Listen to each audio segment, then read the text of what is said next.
welcome to Week 6 NFL Contest Show. I am your host, Jesse, and we are back with our Circa Millions picks for Week 6. Waiting on the release of the top 5 from Circa on VSiN. I'll check now and see if they have it up yet. Doesn't look like it. No. But right now, we're enjoying this college football parlay we've got going on. The USC Trojans just took a 7-point lead heading into the halftime. So we're looking good there. BYU is winning 14-7 last time I checked. And I'm pretty sure Auburn's still winning 10-0. So we're looking really good on this college football parlay for the second week in a row. Last week, we got the 6-1 parlay to hit. So it was a nice way to end the Saturday if you were tailing on the parlay, and we're looking good right now. I mean, Michigan still got 14 seconds to go in the first half, but I don't think they're going to score any points. Yeah, they're just going to run the ball and go into halftime. Also got the Cubs game going on right now.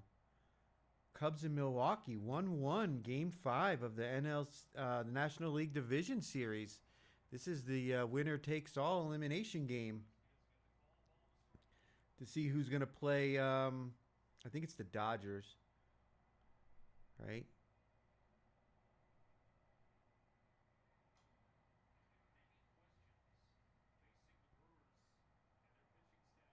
Yeah, the Dodgers beat the Phillies, so it'll be the Dodgers and whoever wins this game in the National League Championship Series. So an exciting Saturday of sports. And as we wait for these top 5 selections from Circa, we can go ahead and let me see if there's anything on here. No, it's just we got the point spread right now. So we are at halftime with Michigan USC. So looking good there. Feeling good. Hope everybody out there's feeling good. It's getting cold here in Lake Tahoe. They're predicting snow already, at least at the higher elevations. Where I'm at, my balcony sits at 6,500 feet above sea level. Anything above that to 7,000, you can get snow pretty much from any time this time of year on, at night at least, when it's cold. Let's go ahead and check this. Again, as I said, we're waiting on the top 5 release. VSiN has not put it on yet. So we're just waiting on that. But what we can do is at least look at these the spreads for this week.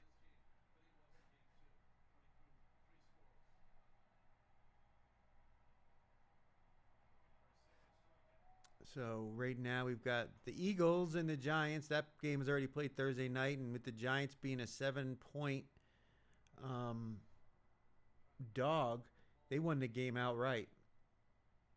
And so I'm wondering how many survivor entries were on that. I said 465 because there's only a little over 4,000, I think 4,600 entries left, or 4,200. So I think 10%.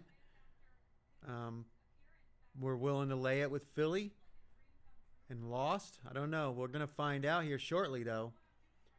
After last week's complete obliteration of the field with the 2 most popular picks by a long shot, losing outright, have wiped over 7,000. Almost 7,800 entries out of the Survivor contest last last week between the Thursday night Rams and the Cardinals, taking out the vast majority. Broncos and Jets, the international game. I really didn't have an opinion on this one because I don't have any faith in the Jets, but I also don't know if the Broncos are 7 point. 7 points better in an international game. A desperate Jets team. I mean, the coaching staff's definitely got to try to do everything they can to try to get a win. So you could really see them doing all kinds of strange shit in that game as they try to get their team together. Here we go. All right, so we've got our top 5. And the number 1 pick is the Seattle Seahawks. After last week's loss, the contest is going back to the well. They were a top 5 pick. We were on them. They lost outright at home to the Tampa Bay Buccaneers. It was a scoring fiesta. Not a lot of defense in that game. Now they got to fly across the country to take on Jacksonville, who won on Monday night in dramatic fashion. So no surprise that, I mean, I've been hearing a lot in the media that Seattle, is the side this week. So for them to be the number 1 selection in the contest, I mean, it seems like a lot of people are feeling that same way. Number 2 pick, the Pittsburgh Steelers, -5.5, just 1 less than the number 1 pick. So, I mean, just right there, equal. And they're taking on the Cleveland Browns with Dylan Gabriel. Browns coming back from London, losing that tough loss to the Vikings. They're a team that's selling off some of their pieces here as they're not really look like they're going to be battling for a playoff spot. And they're taking on the Pittsburgh Steelers at home. Steelers are at home after the bye and their win in Dublin. -5.5. They're a very popular side this week, it looks like. I don't have any action on this game, so kind of glad. I didn't have much of an opinion on this game. Again, I don't know what you're going to get from Cleveland. I don't know what you're going to get from this rookie quarterback. Kind of surprised to see Pittsburgh in the top 5 with the games we have available this week, but I think a lot of people are just, they're not, they're coming back. Browns are coming back from London with no bye week after the international game, and they got rid of Flacco, got rid of Newsome, and people are just not buying the Browns. So number 2, only 1 selection less than the number 1 pick is the Pittsburgh Steelers. Number 3, Dallas -3. This is a team I liked last week against the Jets. I said it on the show, even though I didn't play them in the contest. They were, for 2 weeks in a row, they were the last selection that I eliminated out of my top 5, but I still liked them. I said I thought Dallas could score against that Jets defense, and until Justin Fields proves he can beat a team that scores more than 20 points, I won't be backing the New York Jets. Now Dallas is taking on the Carolina Panthers off their big home win at home against the Dolphins. People aren't buying the Panthers. They're fading them. Laying the 3 on the road with Dallas at 1,540 selections, so not much less than the top 2. Only 65, 64 less selections. So very equal disbursement of the selections here. And later on, when the full list comes out, we'll be able to see just how equal it is with the opponents. Number 4 is the Indianapolis Colts -7. This is a team we were on last week. They were my number 1 pick, laying the 7 last week against the Raiders. I really liked the Colts in that spot, and it looks like a lot of people are going to just keep riding the wave. If they're on the Colts train, they're just going to stick with them and see if they continue their hot streak. They're scoring, nearly 30 points a game, I believe. So, I'm not surprised to see the Colts here as the number 4 pick, taking on the Cardinals with a pretty sure a backup quarterback with Kyler Murray's foot injury, not practicing all week. It looks like it's going to be Jacoby Brissett. People not believing in the Cardinals on the road after that terrible loss to the Titans last week that wiped out over 3,000 entries in Survivor. I thought 7 was just too much. I'm not on the Colts this week, even though I do like the Colts as a team. Jacoby Brissett, I think going back against one of his older teams. The Cardinals haven't been the worst team against the run, although the Colts are one of the best teams running the ball. But 7 just seemed like a lot to me, so I didn't take a side in this game. And then the last of the top 5, Detroit Lions, who were number 2 last week in the contest at -10 and got it done for all their backers. So again, this is another group that's gonna go with the team that's been hot. They've been covering the spread at about 70% since Jared Goff and Dan Campbell came into with the Lions, and I believe they're 4-1 against the spread this year. Only one is their week 1 loss to the Packers. So some people are just believing that until they have a reason to fade them, they're just going to continue riding with the Detroit Lions +2 on the road against the Kansas City Chiefs. Chiefs lost last week to the Jags on Monday night in a very dramatic game, very back and forth. But the Lions are facing some injury concerns on their secondary. And again, like I said, they've looked good. They've covered the last 4 games. So not really shocked to see Detroit back in the top 5. Brewers just hit a home run, 2-1 Milwaukee. I'm kind of rooting for the Cubs. I don't have any action on this game, but I would certainly like to see Chicago win this one. I don't know, though. Milwaukee hasn't won a World Series in, forever, I don't think. So maybe the Brewers deserve it now. I do like the guys from Barstool, though, and they got a bunch of their guys are Chicago fans. But I don't have a horse in this race. But so there you have it. Those are the top 5. Some interesting selections this week. 3 favorites, a pick'em on the road, and a 2-point dog on the road that's been 4-1 over the last 5 weeks of the game against the spread. But those are the top 5. Let's go ahead and I'll release my top 5. We got my number 1 pick, the Carolina Panthers, +3. And I'm glad to be seeing me fading a top 5 selection, as the top 5 has not had a winning week in this contest. Last week it was 2-3. We had 2 picks in the top 5 and went 1-1 with those 2 selections. Seahawks lost, Broncos won.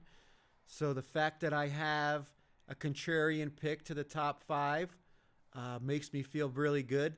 I think the Carolina Panthers are a team on the come up. Their offense is getting better. This Cowboys secondary is just decimated by injuries. The offensive line suffered injuries. I like the Carolina Panthers' run defense. The Dallas Cowboys have been able to run the ball, but I don't know how they're going to do against Carolina. And I like the wide receiver group for Carolina against this weak Dallas secondary. I think Dak Prescott's been playing well, and they've been getting too much hype in the media, why people aren't giving the respect to the Panthers over the last few games. Bryce Young has played well at quarterback. He's played significantly better at home, so that's an advantage. And you're getting the full 3 with a home team. So for me, my number 1 pick this week is the Carolina Panthers +3. Next up, the Jacksonville Jaguars as a pick'em at home. And again, now we're fading the top 5.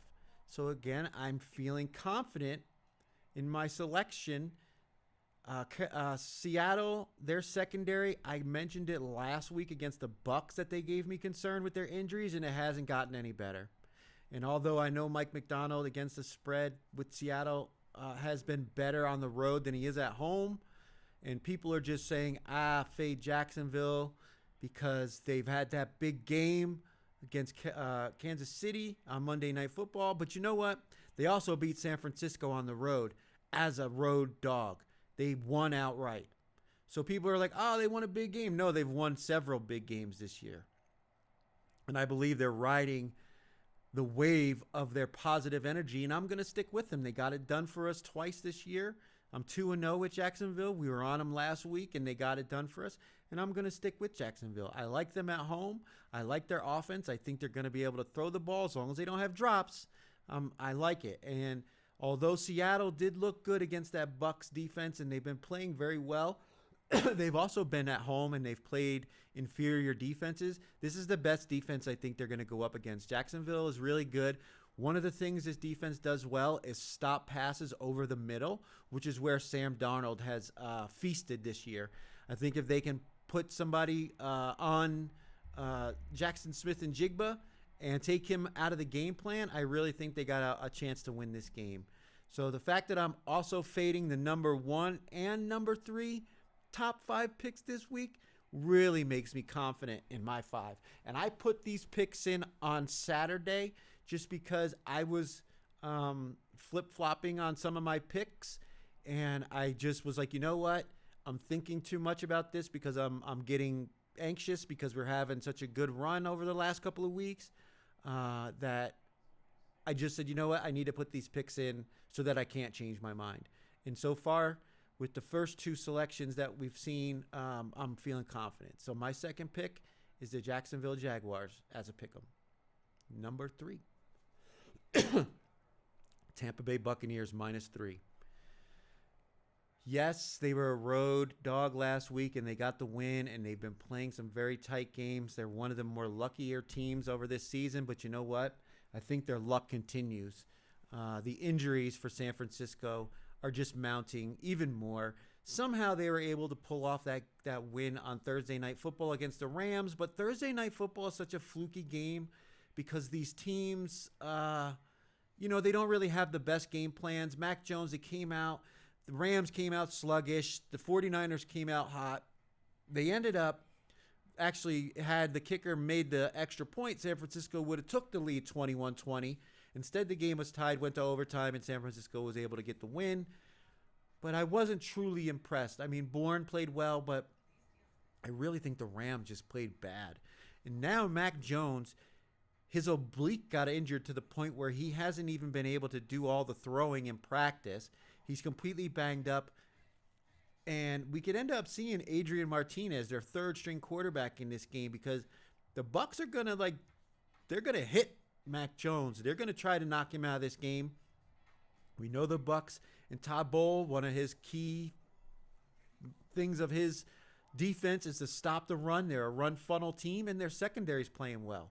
So I really think a lot of people are kind of buying into San Francisco because they have played well. I mean, they won that game on Thursday night, but I'm not ready to just fade Baker and the Bucs right now. And although they did lose Godwin, Evans has been out, and Bucky Irving is out. But I think Rashad White is serviceable. I said that last week. Egabuka is playing outstanding, and this gives Johnson and Sterling some opportunities to shine along with Cade Otton. So between the defense, the injuries for San Francisco, being in Tampa, making the 49ers travel across the country, playing outside in that Florida heat. I know it's October, so it's probably not too bad. It's probably not going to be very humid, but, they're out in the sun. Just everything home field advantage for Tampa Bay. So, I'm going to ride with the Bucs. And it's 3. If this game is decided by 3, we get a half a point. But I really think the Bucs will win this game at home and continue their hot streak. So give me Tampa -3 as my third pick. Number 4, Kansas City Chiefs. What do you know? That is the third team we have fading a top 5 selection. And this particular one is I chose the Kansas City Chiefs -2, even though stepping in front of this Detroit freight train that is just a covering machine is not the best position to be in. But I knew Detroit would be popular. And I had to go with Kansas City -2, because even though the bets are coming in on Detroit, the line is moving away from Detroit. It's +2.5 now. So the number is getting better for those who want to back Detroit. Now, why would you do that unless the bigger bets are coming in on Kansas City, right? Unless you're trying to play some reverse mind game psychology where you're like, well, maybe it's too good to be true. But the fact, again, that we're fading the top 5, I feel confident. And these are the moments that in these contests where you have to do something like this, where I'm getting an opportunity to fade the field with a very good team. Because the Kansas City Chiefs are a very good team. So are Detroit. But they're at home. The Chiefs are at home. Yes, everybody saw them lose that game to Jacksonville on Monday night. The Chiefs have played one of the more difficult schedules to start the season. And now they're facing a Detroit team that is everybody's darling. They've just been printing money for people, but they've also got cluster injuries in the secondary. And I think that's where the Kansas City Chiefs passing offense is going to be able to take advantage. Because this year in particular, Patrick Mahomes has been pushing the ball downfield. Now he's got all his wide receivers healthy. Their offensive line is healthy. They haven't been the greatest at running the ball, but I think they'll be able to run the ball against this Detroit Lions thin front. If they can just keep Aiden Hutchinson from wrecking the game, they're going to have to stop Detroit's outside run game. I mean, their offense is prolific. Spags has got his work cut out for him. Chris Jones and Bolton and all these guys on Kansas City's defense are going to have to play their best game of the year. I think we're going to get their best game of the year. The fact that you're putting Jared Goff outdoors in the elements, the weather might be an issue, the wind might be an issue. We know he struggles in those situations. He does a lot better when the conditions are ideal in the dome. All those factors, and the fact that I knew this just by the bets, it was 80-20, the bets for Detroit, that they were going to be a popular side. I am so happy to see that we are fading 3 now of the top 5 selections this week. So my number 4 pick, and what is essentially a contest play for me, is the Kansas City Chiefs -2. Now the 5th and final pick for week 6 of the Circa Millions contest is the Atlanta Falcons +4.5. Now I know I keep saying it. I keep saying it over and over again. I'm breaking my own rule this year, and I keep doing it. We're 2-1 though. We're 2-1 against the spread with the Falcons. Okay? So even though I keep saying I hate using the Falcons because I am emotionally invested in their outcome, I can't deny the fact that this is a spot for them. They can run the ball on this Buffalo defense. Their secondary is trash. Tre'Davious White sucks. Get him off the field. The old man needs to be put out the pasture. He got toasted in that game against the Patriots. Now, does it concern me that I'm fading Josh Allen and this Buffalo Bills offense? Yes, it does. I've watched this team put up ridiculous amount of points in games, but that's where I think the Falcons can hang. I think they can score with this Buffalo Bills team. If you can get Drake London matched up against some of these bad Buffalo secondary players, if you can get Bijan and Algier running, because the Falcons got one of the better offensive lines in the game. Kyle Pitts is involved in the game. Get these guys just maul this Buffalo Bills team. Keep Josh Allen on the sidelines. You're going to have the crowd on their side. Atlanta Falcons coming off the bye. They even get an extra day of preparation because of they're on Monday night. They got A.J. Terrell back from injury, their number 1 cornerback. Watts is playing great. You've got Bates. These rookies, Pierce Jr. and Walker, are just playing outstanding. This defense is ranked as one of the best in the league with their pressure rates. Now, it's Josh Allen, and he's like Cam Newton or Ben Roethlisberger. You need to tackle this guy to get him on the ground because he's not going to go down easily. You're not just going to knock him over. So they're going to have their hands full, and they're definitely going to have their hands full with this rushing attack with him and Cook. But I am just confident that the Falcons have a real shot to win this game, and they're getting 4.5 points at home.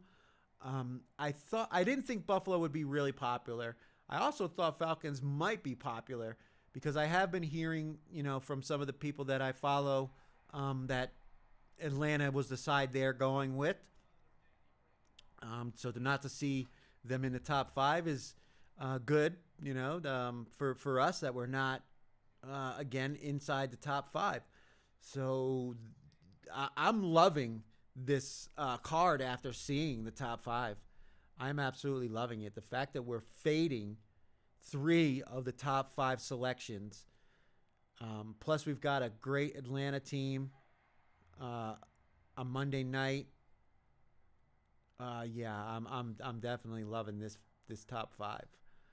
Let's go ahead and see if we can get some information from Circa on the. Here we go. All right, so we've got the full the full list here. So let's go ahead and we'll go through it. We've got Atlanta plus 5.5. Let's go back.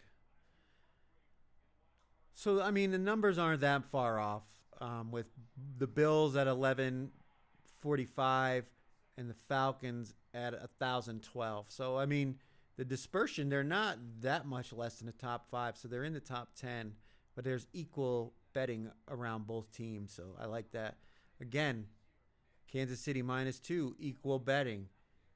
1432 to 1317. So a little over 100 more on the Lions. So we really need to be on this the winning side here, to keep our hot streak going. The Bucks -3. 49ers getting 666. Oh boy, what a bad number. 666.